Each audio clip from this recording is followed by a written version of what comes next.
Apakah benar Ustadz, jodoh itu sudah ditetapkan oleh Allah? Namun ada juga yang mengatakan jodoh sudah harus diusahakan. Mana yang benar? Jika memang kita harus mengusahakan sampai batas mana dan diizinkan oleh syariat apa? Apakah doa saja sudah dikatakan usaha yang cukup Ustadz? Ma asabaka lam yakun liyukhti'ak wa ma akhta'aka lam yakun liyusibak.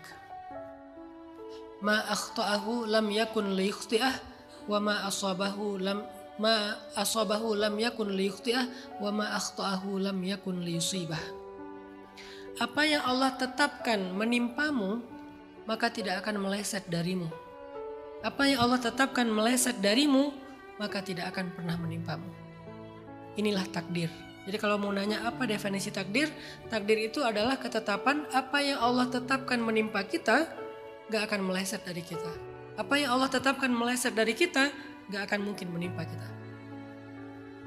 Jodoh, rezeki, lahir, mati, semua itu sudah Allah tetapkan dan gak akan pernah meleset. Jodoh kita itu gak akan pernah ketukar. Walaupun dia udah pacaran sama orang lain 20 tahun misalnya. Dari TK udah pacaran misalnya, ya tetap aja jodoh kita.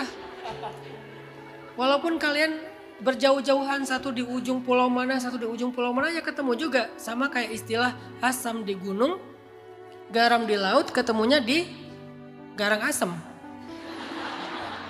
Kuah di kuali kan, tetap ketemu. Karena kenapa? Karena dialah ketetapan Allah. Jadi nggak akan ketukar teman-teman, nggak usah khawatir tentang jodoh. Misalnya kayak kalian lagi naksir seseorang ya. Ya Allah, doanya maksa lagi. Seandainya dia jodoh saya, mudahkanlah. Seandainya dia jodoh orang lain, jadikanlah saya orang lain itu. Misalnya, maksa gitu kan. Udah gak usah khawatir. Kalau dia jodoh kalian, gak akan kemana, pasti jadi, pasti. Karena ketetapannya itu mutlak, dicatat oleh Allah 50.000 tahun sebelum Allah menciptakan langit dan bumi. Bahkan kita belum ada, catatan itu udah ada di Lauhul Mahfuz.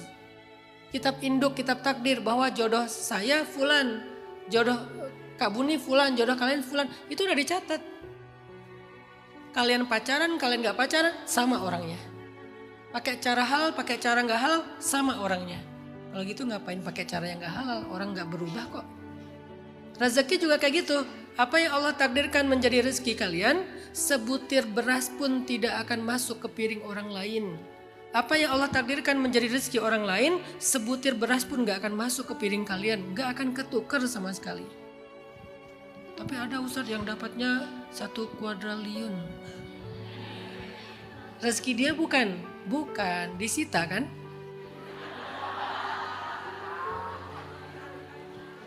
Dan itu artinya bukan rezeki. Jadi kalian pakai cara korupsi, kalian pakai cara yang jujur, rezeki kalian gak berubah, sama. Kalau sama ngapain korupsi coba? Kalau sama ngapain maling? Kalau sama ngapain kita ngambil hak orang lain? Toh gak akan berubah, angkanya sama. Jadi aneh kalau ada orang yang mencari rezeki, mencari jodoh dengan cara yang haram, padahal gak akan merubah apapun, sama aja. Terus kalau gitu ngapain kita ikhtiar? Bentar, ini belum selesai. Karena bahas bab takdir itu tuh harus tuntas, kalau enggak nanti salah paham. Ngapain ikhtiar kalau gitu, mending diam aja, toh gak akan berubah. Ya, kalian diam pun gak akan berubah. Tapi kata Nabi, berikhtiarlah. Kenapa? Karena ikhtiar itu adalah ibadah. Ikhtiar kita itu bukan untuk mendekatkan jodoh, mendekatkan rezeki, bukan. Ikhtiar kita itu sendiri adalah ibadah. Ada rewardnya loh untuk sebuah ikhtiar. Ikhtiar yang halal, kalian ikhtiarkan jodoh kalian dengan cara yang halal, kalian ikhtiarkan rezeki kalian dengan cara yang halal, itu sendiri ada rewardnya. Dan itu gak akan merubah angka rezekinya. Ibaratnya kayak orang kerja, gaji pokoknya udah tetap gak akan berubah. Kalian perform gak perform, gajinya segitu. Tapi kalau kalian performance-nya bagus, nanti dapat bonus. Gajinya 5 juta, bonusnya 50 juta. Lebih gede bonusnya daripada gajinya. Makanya jangan sampai gara-gara ngomongin takdir kita jadi berhenti berikhtiar. Memang kalian berhenti ikhtiar pun gak akan merubah takdir. Kalian gak ngapa-ngapain, rezekinya tetap segitu. Kalian tidur aja mager di rumah nih, ya rezeki kalian segitu aja. Tapi gak dapat reward. Ya udah, gaji pokok doang. Kenapa gak mengusahakan bonus? Padahal bonusnya bisa lebih gede daripada gaji pokoknya. Sedangkan kalau kita mengusahakan dengan cara yang haram, gajinya pun gak akan berubah, rezekinya gak akan berubah, jodohnya gak akan berubah, tapi jadi ada konsekuensi. Kata Allah, la in syakartum la azidannakum wa la in kafartum, harusnya la akusannakum ya. Kalau kalian bersyukur, aku tambahkan untuk kalian. Kalau kalian kufur, aku kurangin. Harusnya gitu kan? Enggak, kalau kalian kufur gak akan dikurangin. Tapi bahasanya sesungguhnya azabku itu pedih.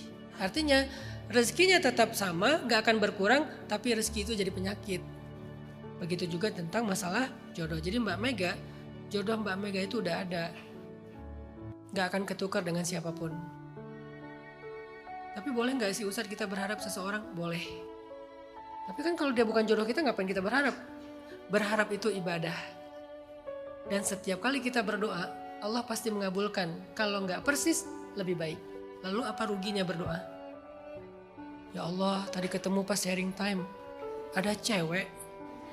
Itu tuh kayaknya udah spek saya banget ya Allah. Itu makmum yang saya harapkan banget di sholat saya ya Allah. Allah tega ngelihat saya sholat sendiri terus gak ada yang aminin. Misalnya doanya gitu ya. Sholat tahajud sendiri gak ada yang aminin. Tapi kalau ada yang aminin kan horor ya Allah. Waladhdallin. Amin. Kan judul filmnya makmum ya. Ya Allah, saya butuh makmum yang aminnya tuh lembut. Ghairil maghdubi alaihim waladhdallin. Amin.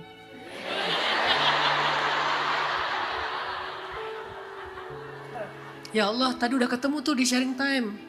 Pakai cadar. Terus kayaknya itu tipe saya banget ya Allah. Ternyata istri orang. Misalnya, ya udah nggak apa-apa. Artinya Allah akan berikan untuk kalian yang lebih baik dari itu. Jadi berharap itu, roja, berharap, berdoa, itu gak ada ruginya. Walaupun gak akan merubah siapa jodoh kita, tapi Allah akan berikan yang lebih baik. Artinya apa? Kalau nanti kita ketemu dengan jodoh kita itu speknya lebih baik dari yang tadi kita harapkan. Gak ada ruginya berharap, gak ada ruginya berikhtiar, walaupun gak merubah takdir. Kecuali kondisinya yang berubah. Ainunnya atau orangnya, jenisnya gak akan berubah.